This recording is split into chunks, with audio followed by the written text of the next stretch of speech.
og velkommen til Lyngby Tekniske Gymnasie. Jeg hedder Lisa.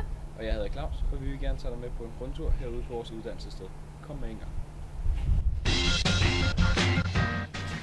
Vi går så på HTX, og det er en 3-årig gymnasiel uddannelse. Mange tror, at HTX det kun er naturvidenskab det hele. Man kan også lave rigtig mange andre sjove ting herude. Det kan man nemlig.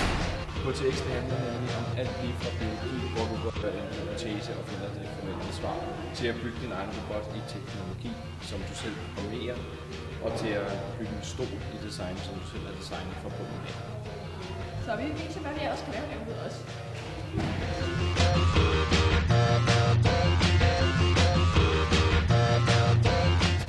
Her er vi så i skolens laboratorium, som blandt andet bliver brugt til kemi, biologi og bioteknologi.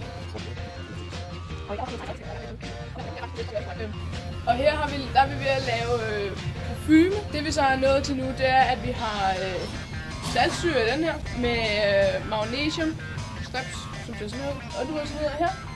Og så kommer den ned i den her, og så blander den med det her, og så får vi overtryk, så at det kommer ud igen. Og så håber vi lidt på, at når vi har brugt 800 ml brint, at det så danner en meget, meget fin duft af ingefær.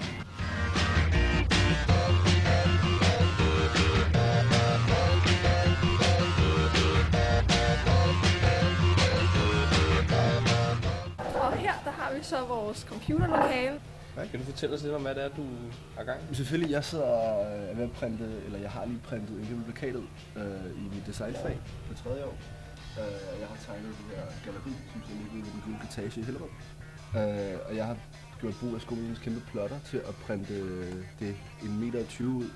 Er det tit, I sådan arbejder mere sådan projektorienteret med tingene? Jeg synes, det er ret fedt, fordi vi laver meget sådan noget arbejde, og man får frie rammer et stykke tid til at sætte sig ned og så fordybe sig i noget materiale og gøre sig sådan klar til universitetslivet.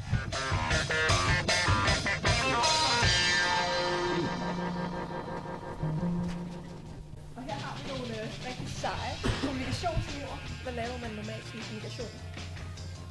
Men analysere målgrupper og prøve at lave et produkt, der kan betale sig for afsenderen og lave et, der virker godt for modtageren. Okay. Så det er meget spændende. Ja.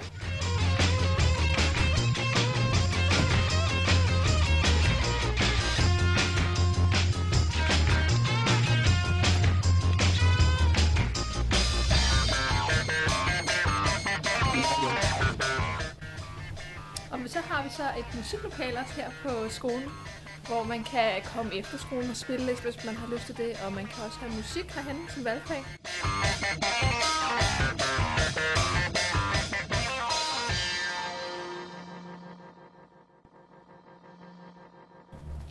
Her har vi vores lille atriumgård. Nogle gange er der også fredagscafé herude.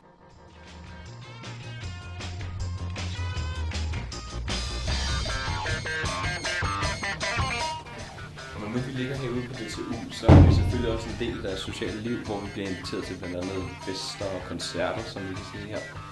Hvor der optræder mange store navne som Magtens Korridorer, Vengaboy.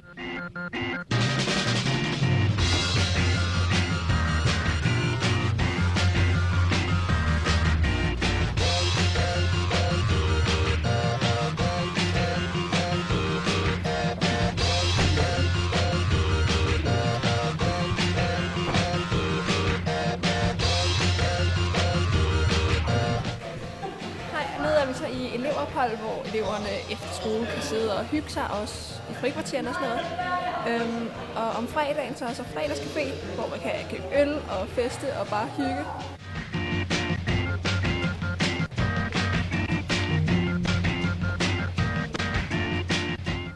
Det var så vores skole, og jeg håber, at I har nyt vores lille rundvisning. Hvis I vil vide mere, så kan I gå ind på vores hjemmeside www.tech.dk. Eller også så kan I komme forbi til åbent hus en dag, fordi vi vil meget gerne møde jer.